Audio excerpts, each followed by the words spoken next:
Howdy out there, glad you could join me for another video, and today I'm going to be talking to you about one of my favorite childhood movies, and that is Universal Soldiers from 1992. Would you believe me if I told you this is the second time I've had to film this review? I actually did it. It was one of the best reviews that I had ever done, I thought at least, and I put it together and I uploaded it. And then I realized that I put the wrong audio with the wrong pictures for the review. But by that point, it was too late. I had deleted everything that I had made to make the review video. And I tried to recover it by using this program, and it just didn't work. So now I have to refilm the whole thing. And that kind of sucks, because I don't think it's going to be as good as the original video. So, here we go, Universal Soldiers. Thinking back on it, I don't think this is one of those movies that my dad let us watch right away. It was probably one that he had to watch first, as I've mentioned in other videos.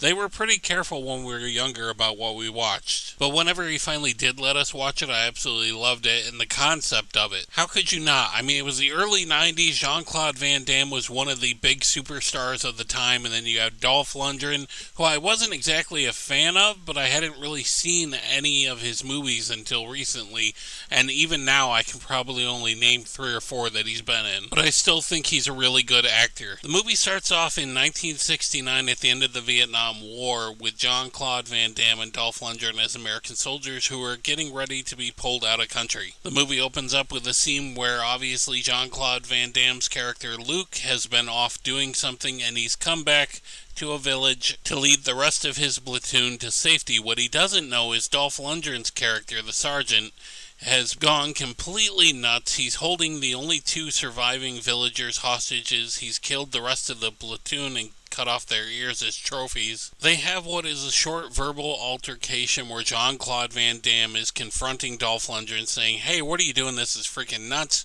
Let's just get out of here. I want to go home. We'll deal with the aftermath once we're safe." Because let's face it, if you kill all your platoon and cut off their ears, there's going to be some consequences there. But Dolph Lundgren's character sees this as a betrayal, and like Jean-Claude Van Damme just wants to leave and act like the war never happened, like nothing they did mattered. Now, I mentioned earlier that he had 2 hostages, which was a man and a woman, and that'll become important later in the story. But while he's going on his little tirade, he winds up shooting the man in the head, and then attempting to shoot the female, but Jean-Claude Van Damme intervenes, but what he does isn't enough, and Dolph Lundgren's still able to throw a grenade and kill the female. Horrified by what his sergeant has just done, Jean-Claude Van Damme decides that he's going to stop him no matter what, and they face off against each other, and he does stop him, but in the process, they wind up killing each other. The next day, the U.S. government comes in to clean up the mess, and they realize what's happened, and rather than telling the families what happened and returning the bodies to them, they whisk the 2 soldiers and the rest of the platoon off to this top secret, maybe illegal,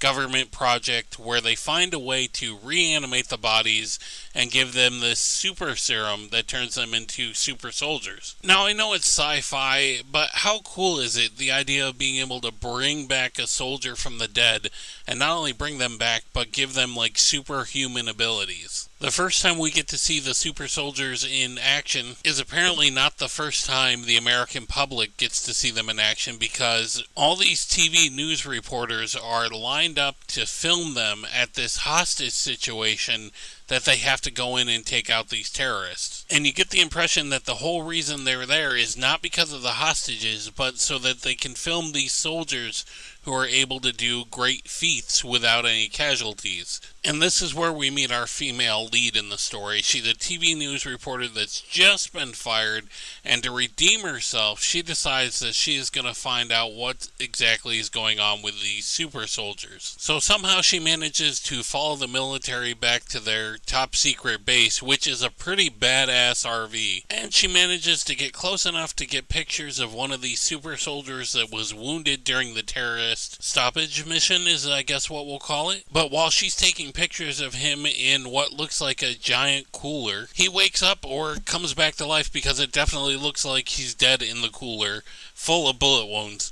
And you find out later in the movie that ice has something to do with their healing process, or being cold at least. But anyways, she manages to get pictures of him coming back to life, and the military at this point realizes that she's there taking these pictures and sends out the entire troop of Universal soldiers to get this footage back from her. I don't know why they couldn't have just sent out one or two of them, but for whatever reason they send out all of them. And it results in a short car chase, and they do wind up stopping her and her partner. And the confrontation winds up jolting something in Jean-Claude Van Damme's memory and Dolph Lundgren's memory. Jean-Claude Van Damme gets his memory back a little bit faster, but the important part is the male partner to the TV news reporter winds up getting killed by Dolph Lundgren, and that kind of kickstarts Jean-Claude Van Damme's memory of Vietnam and his confrontation with his sergeant, so he takes the TV news reporter and escapes with her. The military orders Dolph Lundgren and the rest of the Universal soldiers to go after them and get that film back at all costs. Eventually, Dolph Lundgren's character does get his full memory back, and he starts acting just as nuts as he was in Vietnam and kills all of the military people that were part of this secret operation. And then he goes after Jean-Claude Van Damme, not because he's trying to get the film back, but because he still views him as a traitor and like it's still part of the Vietnam War. Overall, I think this movie is a lot of fun, and I thought the acting for the time was great. The special effects, you gotta remember, it's 1992, so you're not gonna get modern day special effects, which still aren't always that great. It definitely has some cheesy moments to it, but that's just par for the course for a movie of 1990s. And it proves that you don't always have to have a 3-hour long movie to have a good story. Not that there's anything wrong with 3-hour long movies, I enjoy those too, but this gives you a fun ride from start to finish. It's one of those movies that you can lay on the couch on a Sunday afternoon where you've got nothing to do